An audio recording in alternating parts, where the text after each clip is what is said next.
Hello, my name is Andrew Moody. I'm Joshua Ortiz, and this is our project on the Iranian Blizzard of 1972. Hello, I am Chase Cornelius, and this is our work on the Iranian Blizzard.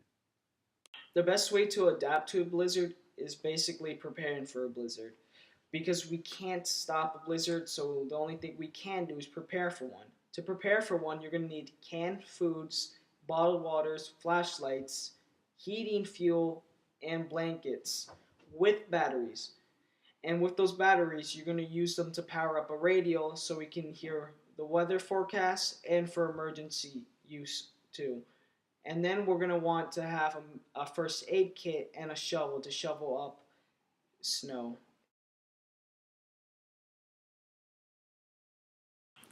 A blizzard is a severe snowstorm that can last a prolonged period of time. Wind speeds can reach 35 miles per hour and above, creating a snowdrift which results in low visibility. A blizzard can paralyze a region very quickly and easily because most regions cannot actually fight off a blizzard while it is happening. The most prepared regions can only take the punch and then recover afterwards. If you cannot do that, then the most likely outcome will be resulting in the area being completely deserted and destroyed, such as the outcome that happened in 1972 during the Iranian Blizzard. The significance of a blizzard in Iran is the fact that they had little preparation and no government involvement. The blizzard dumped 26 feet of snow over a period of 5 days, and the temperature was below freezing. People became trapped in the area, and 200 villages were wiped out. 4,000 people were dead. This area that was affected by the Iranian Blizzard was an agricultural area, and their main source of economy was their agricultural products.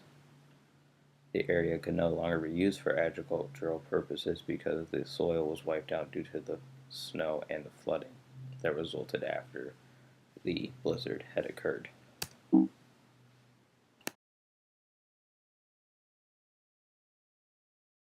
One of the technological advancements that meteorologists use are satellites. Satellites gives the meteorologist a visual and the location of the blizzard. And then the tools that the meteorologists have are anemometers, thermometers, and barometers. Those are used to gather data on the blizzard. And if you're not a meteorologist, the best technological innovation to have is a radio and a TV so you can listen or watch the news. The government involvement by the Iranian government to help with the preparation and the aftermath of the Iranian Blizzard of 1972 was very minimal. They did not have the resources to help prepare or overcome the outcome of this natural disaster. The U.S. did not help at all until a few years later, and all they did was send money to the Iranian government to help with the aftermath. As we know, no other developed countries helps with the aftermath either. The Iranian government basically just left the area to fend for itself. I'm going to talk about the technology of Iran in 1972.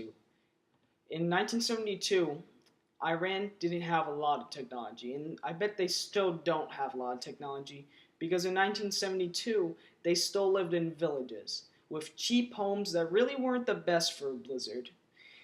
And in Iran, they don't have TVs in 1972 or they didn't have a radio. Like in 1972 in the US, we had radios and we had TVs. Not the best, but we had something.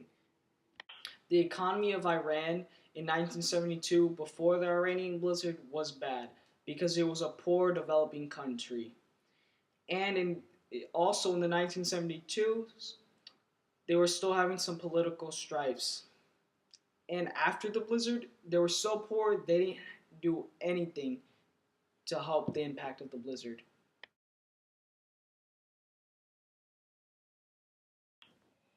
Government involvement throughout the Iranian Blizzard was an absolute minimum. The Iranian government didn't do much. Like, there were, I suppose, rescue crews and maybe food. That was just about it. They couldn't do much. They were poor. And for any other countries helping, the U.S. at the time did not help. About 5 years later, though, 1977, they did help Iran by helping them prepare for other natural disasters. And any other developed country, nope, didn't help at all. And yeah. I'm going to be talking about the consequences of the Iranian Blizzard and what we could do to lessen the damage. So the consequence of the Iranian Blizzard was 4,000 people died and 200 villages were destroyed. And the way they died wasn't just that the storm hit them, but after the storm, they either froze in their house or got buried by the snow. And to lessen the damage, I think the best way is to have better homes, because in 1972, Iran didn't really have good houses and like the houses we have now, or what we had in 1972. And we also, another way is to prepare for the blizzard, get water and all that stuff, food, and just wait out the blizzard. And that's it.